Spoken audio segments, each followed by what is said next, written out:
වස්සාන ධර්ම දේශනා අපි හැම කෙනෙකුටම කර්මඵල පිළිබඳව තේරුම් ගැනීමක් අත්‍යවශ්‍යයි. බුදුහාමුදුරු දේශනා කළ කම්මස්ස කෝමි කම්ම දායාදෝ කම්ම යෝනි කම්ම බන්දු කම්ම පටිසරණෝ යං කම්මං කරිස්සාමි කල්යාණං වා පාපකං වා තස්ස දායාදෝ භවිස්සාමි.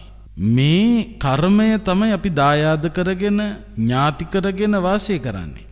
යං කම්මං කරිස්සාමි කල්යාණං වා පාපකං වා යම් කිසි කර්මයක් කරනවා නම් එක්ක හොඳ වෙන්න පුළුවන් එක්ක නරක වෙන්න පුළුවන්. තස්ස දායාදෝ භවිස්සාමි. ඒ කරන කර්මයේ විදියට තමයි දායාදිය ලැබෙන්නේ.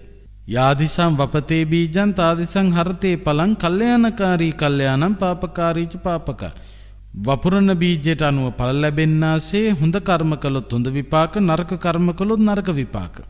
හැබැයි හොඳ විපාකත් නරක විපාකත් විපාක කියලා ගත්තාම සංසාර ගමනේ තිබෙන ස්වභාවය මෙතනදී පැහැදිලි වෙනවා. දිනපතා නවතම ධර්ම දේශනා ශ්‍රවණය කිරීමට වස්සාන ධර්ම දේශනා අපගේ YouTube නාලිකාව දැන්ම subscribe කරන්න. බෙල් අයිකනය ක්ලික් කරන්න. වස්සාන ධර්ම දේශනා YouTube නාලිකාව ඔස්සේ ප්‍රචාරය වන මෙම සුමధుර ධර්මානුශාසනාව වෙනුවෙන් පින්පර දායකත්වයෙන් කටයුතු කළේ ඕස්ට්‍රේලියාවේ පදිංචි කාංචන සහ අයන්ති යන පින්වත් දෙපළයි. එම පින්වත් පිරිසගේ ප්‍රධාන අරමුණ වන්නේ නොවැම්බර් මාස 4 වන දින උපන් දිනය සමරන සෝමා අතාවුද දයාබර මෑණියන්ට නිදුක් නිරෝගී සුවය සහ විමලසිරි අතාවුද දයාබර පියාණන්ට පින් අනුමෝදන් කරමින් වස්සාන ධර්මදේශනා YouTube නාලිකාව ඔස්සේ ධර්ම දානමය පින්කමක් සිදු කිරීමයි. අද දේශකයන්න් වහන්සේ මහරගම සිරි වජිරඥාන ධර්මායතනයේ ආචාර්ය අතිපූජනීය ගල්කිස්සේ සෝමානන්ද ස්වාමීන් වහන්සේ. අවසරයි අපේ හාමුදුරුවනේ. සමන්ත චක්ඛවාලේසු අත්‍රා ගච්ඡන්තු දේවතා සද්ධම්මං මුනි රාජස් සුනන්තු සග්ග මොක්ඛදං ධම්මස්සවන කාලෝ අයං භදන්තා ධම්මස්සවන කාලෝ අයං භදන්තා ධම්මස්සවන කාලෝ අයං භදන්තා. නමෝ තස්ස භගවතෝ අරහතෝ සම්මා සම්බුද්දස්ස.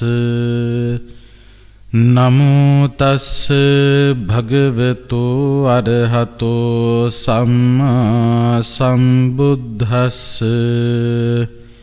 නමෝ තස්ස භගවතෝ අරහතෝ සම්මා සම්බුද්දස්ස. ගබ්භමීකේප පජ්ජන්ති නිරයං පාපකම්මිනෝ සග්ගං සුකතිනෝ යන්ති පරිනිබ්බන්ති අනාසවාති. ශ්‍රද්ධාවන්ත පින්වත්නි, සුපුරුදු පරිදි වස්සාන ධර්මදේශනා YouTube නාලිකාව ඔස්සේ ඔබ වෙත ගෙනෙන සදැහැති දායකත්ව ධර්මදේශනාව ශ්‍රවණය කිරීමටයි කවුරුත් බලාපොරොත්තු වෙන්නේ. අද මේ උතුම් ධර්මානුශාසනාවේ සදැහැති දායකත්වය අරගෙන කටයුතු කරන්නේ ඕස්ට්‍රේලියාවේ පදිංචි කාංචන සහ අයන්ති යන ඒ පින්වතුන්. විශේෂයෙන් නොවැම්බර් මාසයේ 4 වන දින උපන් දිනයේ සමරන සෝමා අතාවුද මෑණියන්ට නිදුක් නිරෝගී සුවය ප්‍රාර්ථනා කරන්නත්, විමලසිරි අතාවුද පියාණන්ට පින් අනුමෝදන් කරන්නටත්, අසනීපව සිටින සෝමා නානායක්කාර සහ හැරි විල්සන් දෙමව්පියන්ට නිදුක් නිරෝගී සුව පතන්නත්, සියලුම දරුවන්ගේ අධ්‍යාපන කටයුතු සාර්ථක වීමත්, මුළු ලෝකයටම නිදුක් නිරෝගී සුවපත් භාවය ප්‍රාර්ථනා කරන්නටත් බලාපොරොත්තු වෙනුයි මේ උතුම් පින්කම අද සම්පූර්ණත්වයට පත් කරන්නේ. ශ්‍රද්ධාවන්ත කාරුණික පින්වතුනි, බුදුරජාණන් වහන්සේ දේශනා කළ ධර්මය මනාව ශ්‍රවණය කළ යුතුයි. ඒ ශ්‍රවණය කරන ධර්මය තමන්ගේ හිත තුල ධාරණය කරගත යුතුයි. ඒ ධාරණය කරගත්තු දහමට අනුව හැසිරීම තමන් විසින් සිදු කළ යුතුයි. යම් කිසි කෙනෙක් බුදුරජාණන් වහන්සේ දේශනා කළ පරිදි නූපන් අකුසල් නූපදවන්න, උපන් අකුසල් දුරු කරලා දාන්න, නූපන් කුසල් උපදවා ගන්න, උපන් කුසල් වඩා වර්ධනය කරගන්න මහන්සි ගන්නවා නම් එබඳු පුද්ගලයන්ට මේ සංසාර ගමනින් එතර වෙන්න පුළුවන්කම ලැබෙනවා. මේ සංසාර ගමනින් එතර විය යුත්තේ ඇයි? මේ සසර ගමන පුරාවටම අපට භුක්ති විඳින්න ලැබෙන්නේ දුකම පමණයි. විවිධ භවවල සැප තියෙනවා කියලා අපි හිතනවා. විශේෂයෙන් දිව්‍ය ලෝකවල, එවැගේම බ්‍රහ්ම ලෝකවල, මනුස්ස ලෝකයේ මේවා සුගතියට අයිති තැන්. ඒ නිසා සැප සහිතයි කියලා අපි විශ්වාස කරනවා.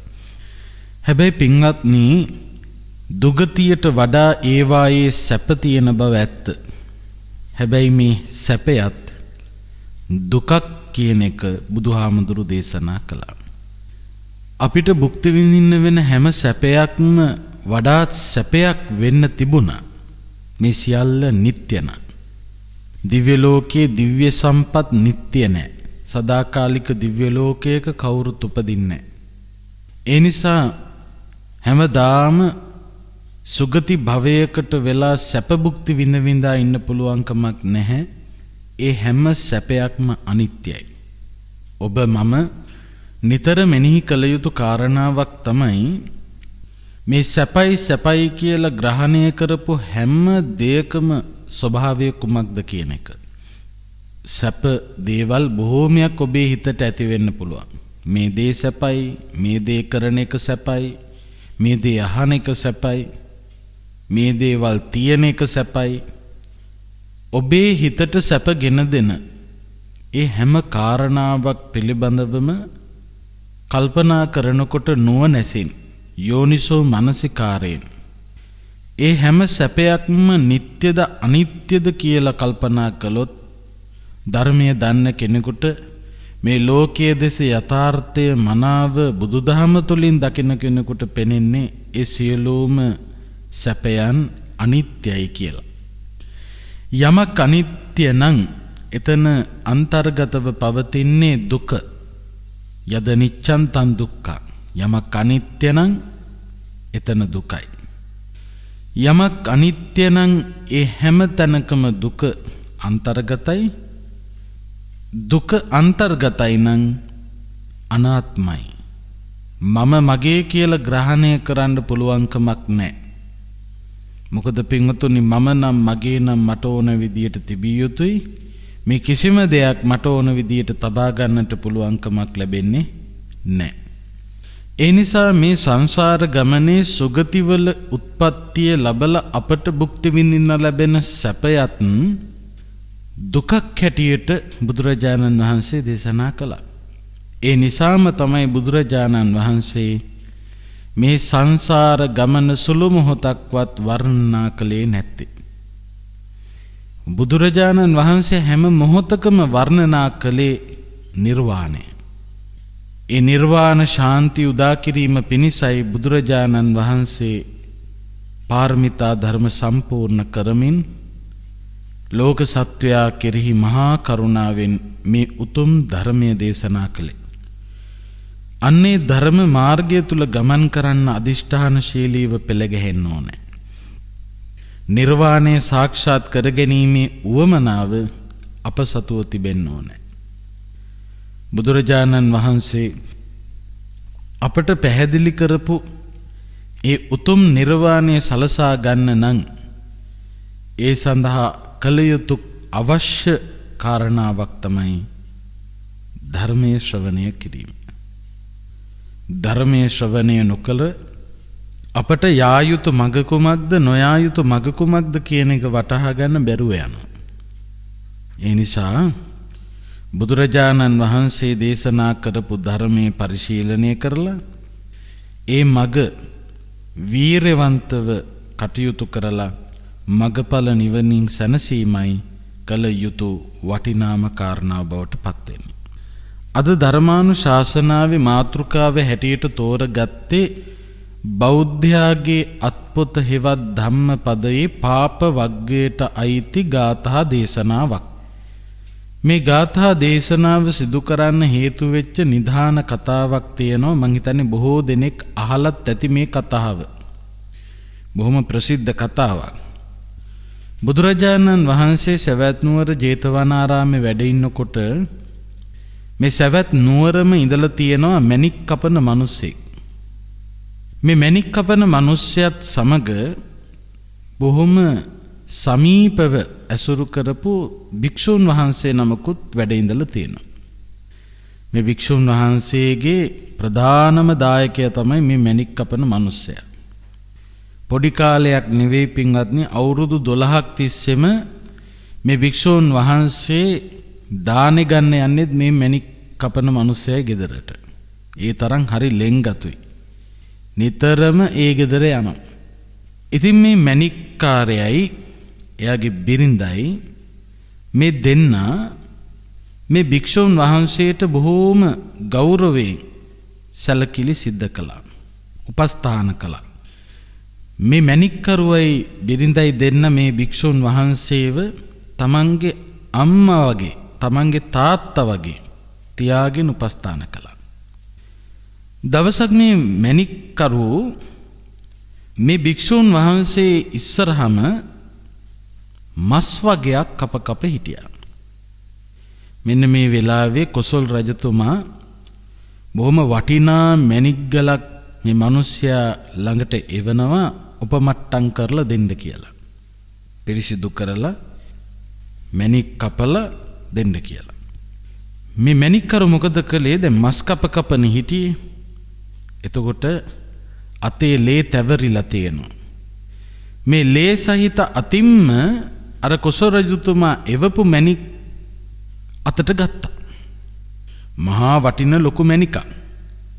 ඒ මණික අර ලේ සහිත අත්වලින්ම පිළිගත්තා. පිළි අරගෙන මොකද කළේ? එහෙම්මම ඉස්සරහෙන් තියලා අත් දෙක හොද ගන්න කියලා ගියා. දැන් භික්ෂුන් වහන්සේ එතන වැඩ ඉන්නවා. භික්ෂුන් වහන්සේ ළඟ තමයි මේ මණික තියලා තිබුණේ. ඉතින් මේ මණික්කරු අත් දෙක සෝදාගෙන එන අතරතුරදී අතපය හොදගෙන එනකොට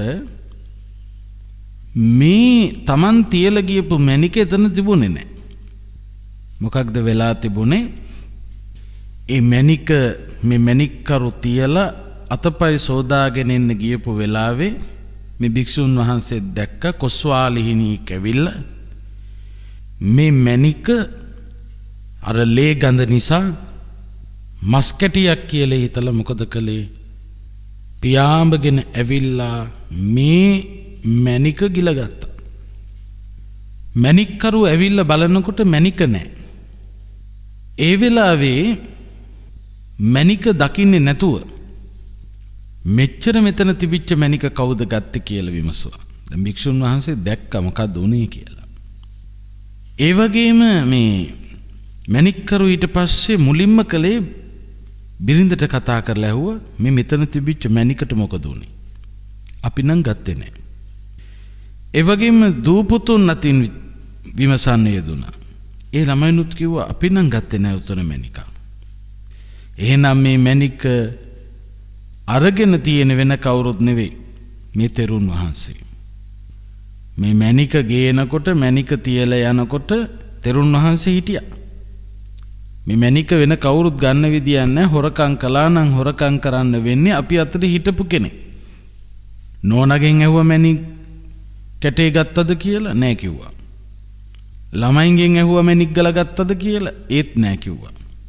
ළමයි ගත්තෙත් නැත්තම් බිරිඳ ගත්තෙත් නැත්තම් මේ මණික් ගල අරන් තියෙන වෙන කවුරුත් නෙවෙයි මේ තෙරුන් වහන්සේ තමයි කියලා මේ මණික්කරු මොකද කළේ? තෙරුන් වහන්සේ ළඟට ගිහින් ඇහුවා ඔබ වහන්සේ මහා කරදරයකට වැටෙන්න යන්නේ. අපිත් කරදරේ, ඔබ වහන්සේත් කරදරේ. ගත්තනම් මණික් ගල වහාම දෙන්න. ඒ වෙලාවේ මේ භික්ෂුන් වහන්සේ උත්තර දෙනවා මම මණික් ගල ගත්තේ නැහැ. මේ මණික්කරුට කේන්ති ගියා. ඔබ වහන්සේ ගත්තේ නැත්තම් කවුද මෙතන ගත්තේ මේ හිටියේ ඔබ වහන්සේනේ. දොස් කිව්වා. මම ගත්තේ නෑ කියලාම කිව්වා. එහෙම කියනකොට පින්වත්නි මේ මැණික්කරු කල්පනා කළා මේ තෙරුන් වහන්සේ හොරෙක්. මේ මැණික් අරගෙන තියෙන මේ තෙරුන් වහන්සේ තමයි. හොඳින් ඇහුවොත් නම් හොරකම් කරපු එක ගැන කියන්නේ නැහැ. ඒ නිසා මම දන්නවා තෙරුන් වහන්සේගෙන් ඇත්ත දැනගන්න කියලා මොකද කළේ පහර පිට පහර එල්ල කරන්න පටන් ගත්තා. මිස්තරයන් වහන්සේට හොඳටම පහර දුන්නා. මිස්තරයන් වහන්සේ කිව්වේ නෑ මේ කොස්වාලිහිනිය ගිල්ලා කියලායි. කිව්වනම් කොහොම හරි අල්ලගෙන මරලා දානවා. ඒ නිසා කිව්වේ නෑ. නිහඬව හිටියා. ඇත්ත කිව්වෙත් නෑ බොරු කිව්වෙත් නෑ. නිහඬ වුණා. ගොඩාක් ප්‍රශ්න වලට හොඳ උත්තර හම්බෙනවානේ. නිහඬ වීම. නිහඬ වෙලා හිටියා. ඉතින් මේ මැණික්කරු තෙරුන් වහන්සේට පහර පිට පහර එල්ල කළා. හැබැයි මේ අඹුව බොහොම ශ්‍රද්ධාවන්තයි. දීන් දිගටම කිව්වා ඔය ස්වාමින් වහන්සේට පහර දෙන්න එපා. ඔය ස්වාමින් වහන්සේ මේක කරන්න විදියක් නැහැ. මේ වගේ පාප කර්මයක් ස්වාමින් වහන්සේ නමක් සිද්ධ කරන්නේ නැහැ. ඒ කියන දේ අහන්න නැතුව මේ මැණික්කරු මොකද කළේ? මේ භික්ෂුන් වහන්සේට හොඳටම පහර දුන්නා.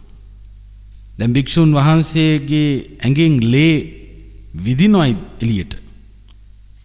එතකොට මේ භික්ෂුන් වහන්සේ හොරකම් කළාය කියලා මේ මැණික මේ භික්ෂුන් වහන්සේට පහර පිට පහර එල්ලනකොට ගලාගෙන යන ලේ බොන්න මේ භික්ෂුන් වහන්සේගේ ලේ බොන්න අර කොස්වාලිහිණිය ආයෙත් ආවා.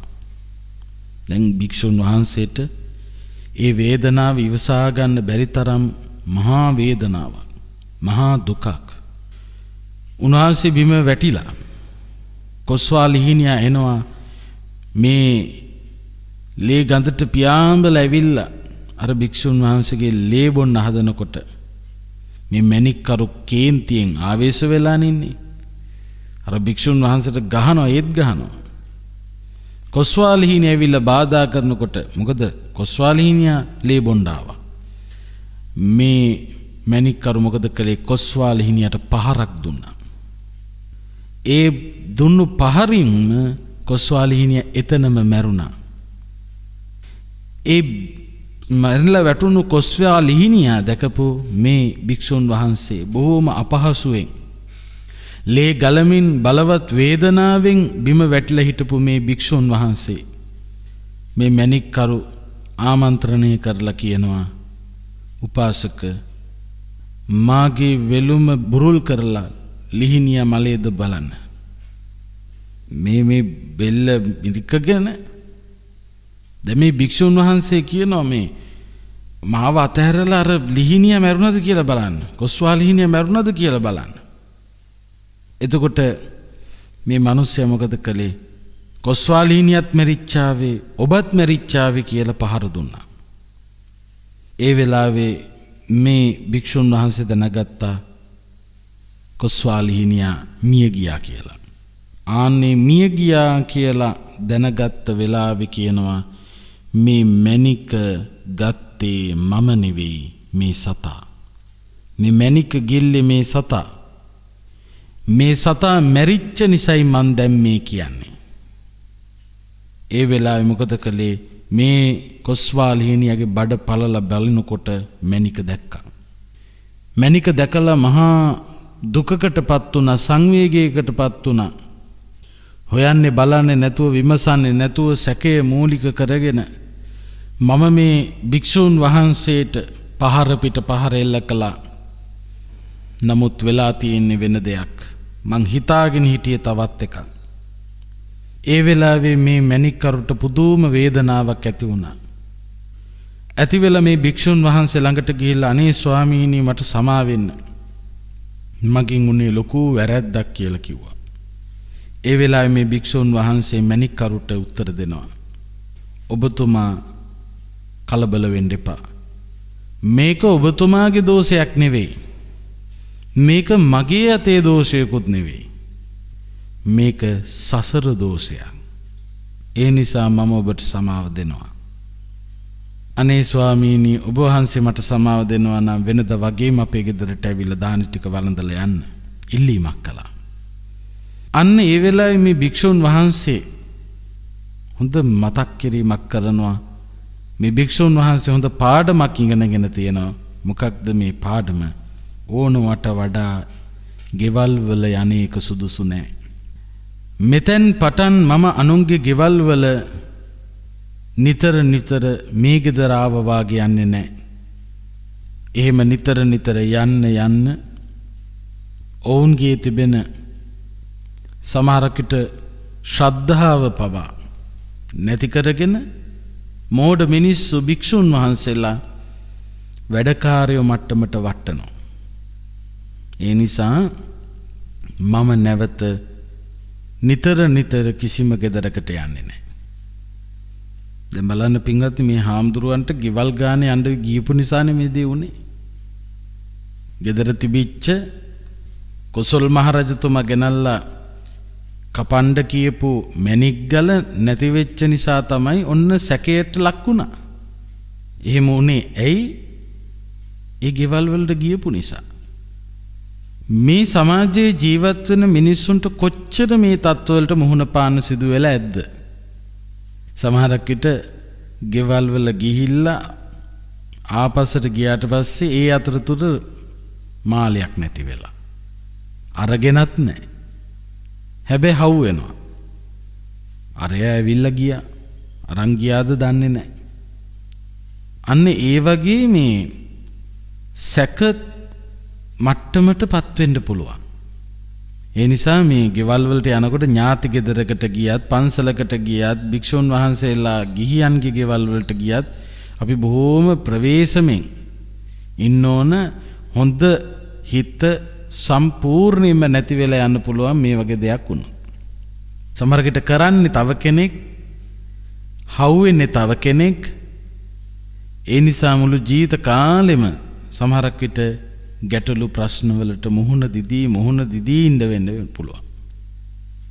දැන් බලන්න මේ මැණික් කරු හිතාගෙන හිටියේ මැණික් ගල ගත්තේ මේ භික්ෂුන් වහන්සේ කියලා. අන්තිමේදී භික්ෂුන් වහන්සේට පහර දුන්නා නැගිට ගන්න බැරි වෙන්න දරුණු විදියටම. හැබැයි මැණික් අරන් තිබුණේ කොස්වාල් හිණියා. ඒ වගේම තමයි පින්වතුනි මෙතනදී තවත් කාරණාවක් ඉස්මතු වෙනවා. ඒ තමයි විමසා බලන්නේ නැතුව තීන්දුව తీරන ගැනීම.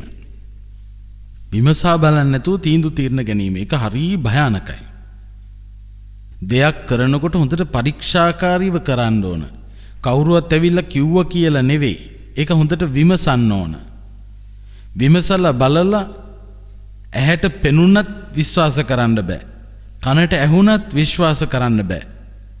හරියටම එය ප්‍රත්‍යක්ෂ කරගන්න නම් කාලයට ඉඩ දීලා මේ කියන කාරණාව සැබෑවක්ද කියලා සොයලා බලලා පරීක්ෂාකාරීවම එය තීන්දුව කළ යුතුයි. ඇහැට පේනවා කියලාත් පින්වත්නි පෙනුණු පළියටත් පෙනෙන දේවල් ඇත්ත නෙවෙයි. දැන් හොඳම උදාහරණය තමයි මේ අතෝ දන්නවා අර නයාගේ මුගටියාගේ කතාව. අම්මයි තාත්තයි අලුත් උපන්න පුංචි ළමයා හිටියා. මේ ගෙදර මේ පුංචි ළමයා ඉපදිච්ච දවසේම මුගටි පැටියෙකුත් හම්බුණා. මේ ගෙදරට මුගටි අම්මා කෙනෙක් මුගටි පැටියෙක් බිහි කළා. ඉතින් මේ මුගටි පැටියා මේ ගෙදර උදවියත් එක්ක බොහෝම සමීපව හුරතලයට ඇති වුණා. කිසි කරදරයක් නැහැ. හරියට හරි ආදරේ මුගටියා. ඉතින් දවසක් මේ තාත්තත් ගොවිතැන් කටයුතු කරන්න ගිහිල්ලා අම්මත් මොකද කළේ පොඩි අවශ්‍යතාවයකට දරුවා තොටිල්ලේ තියලා අම්මත් පිට වෙලා ගියා. මේ අම්මයි තාත්තයි දෙන්න එළියට ගියා. ගිහිල්ලා එනකොට මේ මුගටියා දැන් ටික ලොකුයි මේ මුගටියා ලේ පෙරාගෙන කටින් ලේ පෙරාගෙන එනවා ඉස්සරහට. මේ අම්මයි තාත්තයි ඉදර එනකොට දැක්ක මුගටියා ලේ පෙරාගෙන එනවා. මේ දෙන්න කල්පනා කළා මේ මුගටියා අපේ පුතාව කාලා තමයි මේ එන්නේ කියලා මුගටියට පහර පිට පහර එල්ල කරලා මුගටියව මරලම දැම්මා. මුගටියා මරලා ගියේ ඇතුළට ගිහිල්ලා බලනකොට පුංචි පුතා බොහොම හොඳට තොටිල්ලේ ඉන්නවා. හැබැයි මේ තොටිල්ලේ ඉන්න ළමයා ළඟ ණයෙක් මැරිලා ඉන්නවා. බලපුවාම මේ දරුවාව බේරගන්න ණයා සමග සටන් කරලා මුගටියා ණයාව මරලා දරුවාට මහා විපතක් වෙන්න ගියේ ඒ ණයා මම නැති කළා කියන සතුට පෙන්වන්න තමයි ඉස්සරහට දුවගෙන මේ මුගටියා ගියේ. ඒ මුගටියාගේ කටේ තිබුණු ලේ ණයා මරපු ලේ. අම්මයි තාත්තයි බැලුවේ නැහැ, කල්පනා කළේ නැහැ. මුගටියට ගහලා බැනලා මරලම දැම්මා. ඇවිල්ලා බලනකොට වෙලා තියෙන එකක්. ජීවිත ගමනේදී පින්වතුනි මේ වගේ අවස්ථාවන් වලට ඔබට මුහුණ පාන සිදු වෙන්න පුළුවන් ඕනෑ තරම්. ඒ නිසා තමයි බලන්න දැක්ක කියලාත් බෑ. දැක්ක විදිය හරිනම් මුගටියගේ කටේ ලේ තිබුණ ඒ දකින්න දර්ශනයත් එක්ක ගොඩාක් දේවල් වැරදි විදිහට හිතන්න පුළුවන්. හරියට පරීක්ෂා කරන්න ඕන. හොයලා බලන්න ඕන. හොයලා බලලා ඕන තීන්දුව తీරන ගන්න. අපේ සමාජෙත් කොච්චර එහෙම දේවල් ආරංචි වෙනවද? එහෙම වැරදි විදියට කල්පනා කරලා වැරදි තීන්දුව తీරන පරීක්ෂාකාරී නොවි ගත්තොතින් ඒ අය මහා විපතකට පත්වෙච්ච ඇත්ත බවට පත් වෙනවා. ඒ නිසා මේ වෙලාවේ දැන් මැණික්කරුට මොකක්ද සිද්ධ වුනේ? හරියට කල්පනා කරන්නේ නැතුව පරීක්ෂාකාරී වෙන්නේ නැතුව විමසන්නේ නැතුව සැකය මතම පිහිටලා මේ සැකය 100%ක්ම හරි කියලා හිතලා මේ භික්ෂුන් වහන්සේට පහර දුන්නා. මේ භික්ෂුන් වහන්සේ මේ ඇතිවෙච්ච තත්ත්වය නිසා, ඒ වේදනාව නිසා වැඩි කාලයක් යන්නේ නැතුව මේ ස්තවිරයන් වහන්සේ කෙලෙස් ප්‍රහීන කරලා පිරිනිවන් පෑවා. උන්වහන්සේ පිණ්ඩපාතේ වැඩලා තමයි දානි ටික හදාගත්තේ. බොහොම දුකසේ ජීවත් වුණා. සංවේගය උපදව ගත්ත මේ සසර ගමනේ තිබෙන ස්වභාවය. කෙලෙස් ප්‍රහීන කරපු උතුමෙක් මේ සසරේ යථාර්ථය දකිනවා. සසරේ ස්වභාවය බලන්න සංවේගයක් ඇති වුණා. සංවේගය කියන්නේ ප්‍රඥාවක්. දුක සංවේගය කියලා දෙකක් තියෙනවා. දුක තුල තිබෙන්නේ මෝඩකම. සංවේගය තුල තියෙන ප්‍රඥාව. සසරේ ස්වභාවය පිළිබඳව සංවේගය.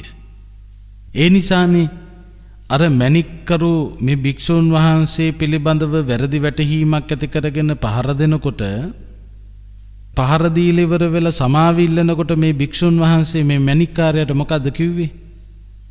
මේක ඔබේ දෝෂයක් නෙවෙයි. මේක මගේ දෝෂයකුත් නෙවෙයි. මේක තමයි සසරේ දෝෂය. සංසාර ගමන තුල රැඳී ඉන්නකම් අරයා හරිද මෙයා හරිද, අරයා වැරදිද මෙයා වැරදිද කතාවක් නෑ.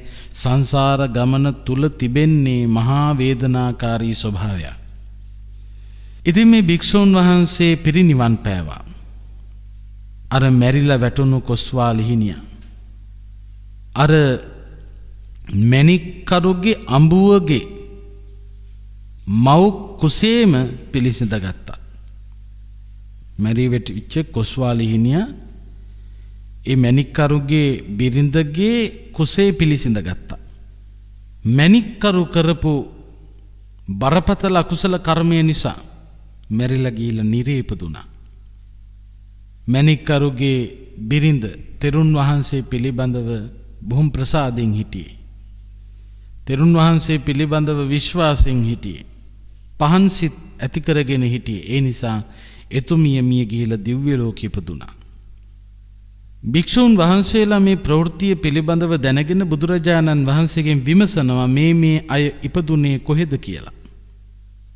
ආන්න ඒ වෙලාවේ බුදුහාමුදුරුවෝ දේශනා කරපු ධර්ම දේශනාව තමයි ගබ්බ මේකේප පජ්ජන්ති නිරයම් පාප කම්මිනෝ සග්ගං සුකතිනෝ යන්ති පරිනිබ්බන්ති අනාසවා. ගබ්බ මේකේප පජ්ජන්ති, එක්කෙනෙක් මරණයට පත්වෙලා ගිහිලා නැවත මව් කුසකම පිළිසිඳ ගන්නවා. කවුද? කුස්වාලීනිය. මව් කුසක ඉපදෙනවා. නිරයම් පාප කම්මිනෝ, පෞකාර වැඩ කරපු අය නිරයගාමී වෙනවා. මැණික්කාරයට මොකද උනේ? හොයලා බලන්නේ නැතුව කරපු අපරාධය නිසා නිරයගාමී වෙන්න සිද්ධ වුණා.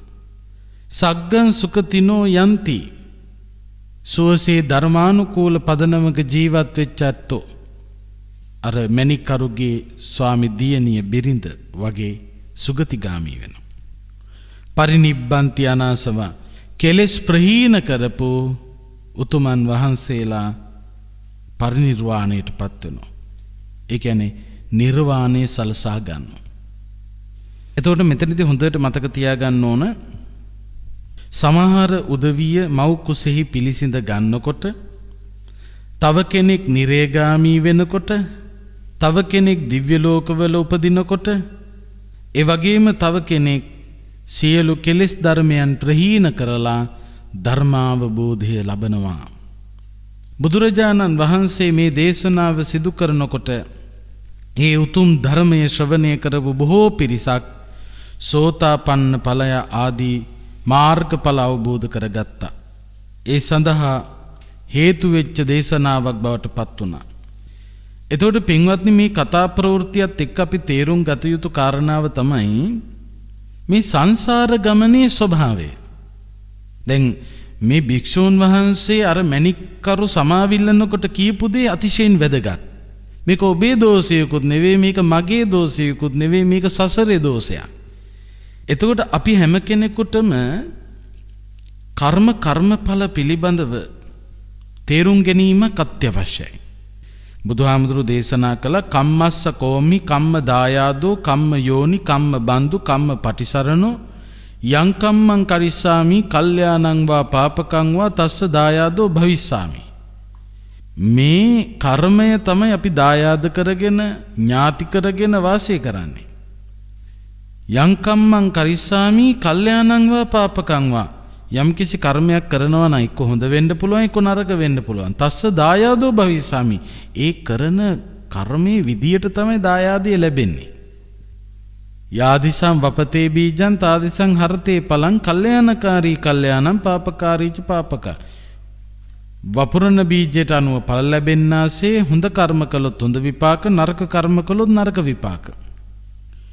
හැබැයි හොඳ විපාකත් නරක විපාකත් විපාක කියලා ගත්තාම සංසාර ගමනේ තිබෙන ස්වභාවය මෙතනදී පැහැදිලි වෙනවා. දැන් බලන්න පින්වතුනි, අපේ මිනිස්සු පුණ්‍ය කර්ම කරනවා, ඒ වගේම සමහරක් විට පාප කර්ම කරනවා. දැන් මේ කතා ප්‍රවෘත්ති පිළිබඳව කල්පනා කරනකොට මේ මැණික්කරුගේ ස්වාමි දියණිය අඹුව පුණ්‍ය කර්ම කළා. තමන්ගේ ස්වාමි පුරුෂයා මේ භික්ෂූන් වහන්සේට පහර දෙනකොට ඒක වළක්වන්නයි උත්සාහ කළේ. මහා චණ්ඩි රෞද්‍ර ගති තියෙන නිසා බේරගන්න බැරි වුණා. එපාම කියලා කිව්වා. කිසිම සැකයක් මේ කාන්තාව තුළ තිබුණේ නැහැ මේ භික්ෂුන් වහන්සේ පිළිබඳව. එතකොට සමහරු පුණ්‍ය කර්ම කරනවා, සමහරු පාප කර්ම කරනවා. පින්කම් කළත් පව්කම් කළත් අපි හැමෝම තේරුම් ගන්න ඕන කාරණයක් තියෙනවා. ඒ තමයි පුණ්‍ය කර්ම පාප කර්ම දෙකම කර්ම. කර්මයක් කළොත් ඒකට විපාක තියෙනවා. පුණ්‍ය කර්ම වලට තියෙන විපාක පුණ්‍ය විපාක. පාප කර්ම වලට තිබෙන විපාක පාප විපාක. විපාක කියලා කියන්නේ විඳින්න ලැබෙනවා කියන එකයි. පුණ්‍ය කර්ම වලට සැප විඳින්න ලැබෙනවා. ඒ විඳින්න ලැබෙන සැපට කියනවා පුණ්‍ය විපාක. පාප කර්ම වලට පාප විපාක විඳින්න ලැබෙනවා. ඒ පාප විපාක වලට කියනවා දුක් විඳිනවා කියලා. එතකොට පිනට සැප විඳින්න හම්බෙනවා, පවට දුක් විඳින්න හම්බෙනවා. පිනට සැප විඳින්න තැනක් ඕන, පවට දුක් විඳින්නත් තැනක් ඕන. එතකොට පුණ්‍ය කර්මයට පුණ්‍ය විපාක භුක්ති විඳින්න සුගතියේ උපදිනවා. පාප කර්මේ පාප විපාක වලට දුක් විඳින්න දුගතියේ උපදිනවා. එතකොට පිනට සැප විඳින්න සුගතියේ උපදිනවා, ඉපදීමක්. හැබැයි සැප විඳින්න. පාප කර්මයට පාප විපාක තියෙනවා, ඒ පාප විපාක වලට විඳින්න ලැබෙනවා දුක, දුක විඳින්න උපදිනවා දුගතියේ. දුගතිය ඉපදීම, ඒකත් ඉපදීම. එතකොට පිනට සැප විඳින්න සුගතිවල ඉපදෙනවා, පවට දුක් විඳින්න දුගතිවල ඉපදෙනවා. එතකොට දැන් පින් හෝ පාප කර්ම නිසා සිද්ධ වෙලා තියෙන්නේ සුගතියේ හෝ දුගතියේ ඉපදීම. ඉපදීමක් තියෙනවා නම් එතන මොකද්ද තියෙන්නේ? ජාතිපි දුක්ඛා, ජරාපි දුක්ඛා, ව්‍යාධිපි දුක්ඛෝ, මරණම්පි දුක්ඛං, අප්පීහි සම්පයෝගෝ දුක්ඛෝ, පියේහි විප්පයෝගෝ දුක්ඛෝ, යම්පිච්ඡන්න ලබති තම්පි දුක්ඛං සංකිට්ඨේන පංච උපාදානස්කන්ධා දුක්ඛා කියලා බුදුහාමුදුරු දේශනා කළා. ඉපදීම දුකක්. ඒක ඇතුලේ මහා දුක් ගොඩක් තියෙනවා. වයසට යනවා, ලෙඩ වෙනවා, මැරෙනවා, ප්‍රියයත් එක්ක එකතු වෙනවා, ප්‍රිය අයගෙන් වෙන් වෙනවා, කැමති දේවල් ලැබෙන්නේ. මේ විදිහට මහා දුක් ගොඩක් තියෙනවා. ඒ නිසාම මේ සංසාර ගමන තුල කොහේ ඉපදුනත් දුක් සහිතයි කියලා බුදුහාමුදුරු දේශනා කළා. දිව්‍ය ලෝකේ දෙවිවරුන්ටත් ප්‍රශ්න, මනුස්ස ලෝකේ මිනිස්සුන්ටත් ප්‍රශ්න, තිරිසන්ගත සතුන්ටත් ප්‍රශ්න. එතකොට ජීවිතේ මේ සංසාර ගමනේ රැඳී සිටින තාක්කල් අපි පෙර කරපු කර්මවල විපාක දැන් විඳිනවා. දැන් කරන කර්මවල විපාක හෙට දවසේ විඳින්න සකස් වෙනවා. කරපු කර්මවල විපාක විඳ විඳ තව තවත් විපාක සඳහා කර්ම එකතු කර කර මේ සසර ගමනේ සැරිසරන්නේ මේ සසරේ දෝෂය නිසා. ඒ නිසා ජීවිතයට හමු වෙන විවිධ ප්‍රශ්න, විවිධ ගැටලු ඉදිරියේ සැලෙන්න එපා, බිඳ වැටෙන්න එපා. මේවා සංසාර ගමනේ උරුමයක් කියලා හිතන්න. බලන්න මේ භික්ෂුන් වහන්සේට ලේ එන්න පහර දීලා නැගිට ගන්න බැරි තරමටම දුර්වල තත්වයට පත් වුණත් මේ භික්ෂුන් වහන්සේ තරහක් ඇති කරගත්තේ නැහැ, වෛරයක් ඇති කරගත්තේ නැහැ, වැරදි සිතවිල්ලක් ඇති කරගත්තේ නැහැ. අනේ සමාවිල්ලන කෙනාටත් කිව්වේ මොකක්ද? මේක ඔබේ දෝෂයක් නෙවෙයි, මේක මගේ දෝෂයකුත් නෙවෙයි, මේක තමයි සසරේ දෝෂය. සංසාර ගමන තුල රැඳී සිටින තාක්කල් හඬන්න වෙනවා, වැළපෙන්න වෙනවා, ප්‍රශ්නවලට මුහුණ දෙන්න වෙනවා. විවිධ ගැටලු බාධක මේවා උරුමයි. ඒක තමයි සසරේ හැටි. ඒ නිසා මේක මගේ කරුමේ ගගා ඉන්නෙම නැතුව සසරේ ස්වභාවය මෙයයි කියලා හිතනවා නම්, මේ සංසාර ගමනේ සැරිසරන හැම කෙනෙකුටම මේ தત્ත්වය උරුමයි කියලා ඔබ කල්පනා කරනවා නම් ඔබට ඒ තුලින් සැනසෙන්නට පුළුවන්කම ලැබෙනවා. මේ උතුම් ධර්ම දේශනාව ඔබ අප සියලු දෙනාටම සැනසීම පිණිසම හේතු වේවා කියලා ප්‍රාර්ථනා කරන්න. මේ උතුම් ධම් දෙසුමින් කාටත් මෙලොව සුව වේවා, පරලොව සුව වේවා ප්‍රාර්ථනානුකූලව ගෞතම බුදු සසුනේදීම උතුම් චතුරාර්ය සත්‍ය අවබෝධය සලසා ගැනීම පිණිසම හේතු වාසනා වේවා කියලා සාදු කියලා නිවන් ප්‍රාර්ථනා කරන්න. ආකාසට්ඨා ච බුම්මට්ඨා දේවා නාග මහිද්దికා පුඤ්ඤන්තං අනුමෝදිත්වා චිරං රක්ඛන්තු ශාසනං චිරං රක්ඛන්තු දේශනං චිරං රක්ඛන්තු ත්වං සදා. ශ්‍රද්ධාවන්ත පින්වතුනි, අද මේ උතුම් ධර්මානුශාසනාවේ සදැහැති දායකත්වය අරගෙන කටයුතු කරන්නේ ඕස්ට්‍රේලියාවේ පදිංචි කාංචන සහ අයන්ති යන අය. එයත් විශේෂයෙන් බලාපොරොත්තු වෙන නොවැම්බර් මාසයේ 4 වන දින උපන්දිනයේ සමරන සෝමාතාවුද මෑණියන්ට නිදුක් නිරෝගී සුවය ප්‍රාර්ථනා කරන්න, විමලසිරි අතාවුද පියාණන්ට පින් දෙන්න, අසනීප තත්ත්වයේ සිටින සෝමානානායක්කාර සහ හැරි විල්සන් දෙමව්පියන්ට නිදුක් නිරෝගී සුව පතන්න. ඒ වගේම දරුවන්ගේ අධ්‍යාපන කටයුතු සාර්ථකත්වයට පත්වේවා. රටවැසි ලෝවැසි සියලු දෙනාටම ආශිර්වාදේ ප්‍රාර්ථනා කරන්නට බලාපොරොත්තු වෙනවා. ඉතින් මේ හැම ආකාරයකින්ම රැස් කරගත් සකල කුසලානිසංස නම් සඳහන් කළ නොකළ නමින් මියගිය පින් අපේක්ෂාවෙන් ඉන්න යම්තාක් දෙමාපිය ඥාති හිත මිත්‍ර ගුරුවර සහෝදරාදී පිරිස් වෙත්නම් ඒ හැමෝම මේ පින් අනුමෝදන් වෙත්වා. ඒ අයගේ භව ගමන් සුඛී සුවපත් භාවයට පත් කර ගනිත්වා. සසර දුකින් නිතරව උතුම් නිවනින් සැනසෙත්වා කියන අදහසින් මියගිය ඥාතීන්ට පින් දෙමු. ඉදම්මේ ඥාතීනං හෝතු සුඛිතා හොන්තු ඥාතයෝ. ඉදම්මේ ඥාතීනං හෝතු සුඛිතා හොන්තු ඥාතයෝ. ඉදම්මේ ඥාතීනං හෝතු සුඛිතා හොන්තු ඥාතයෝ. සම්‍යක් දෘෂ්ටික දෙවියෝ මේ පින් අනුමෝදන් වෙත්වා. රට ජාතිය සම්බුද්ධ ශාසනය යෙහින් රකේවා.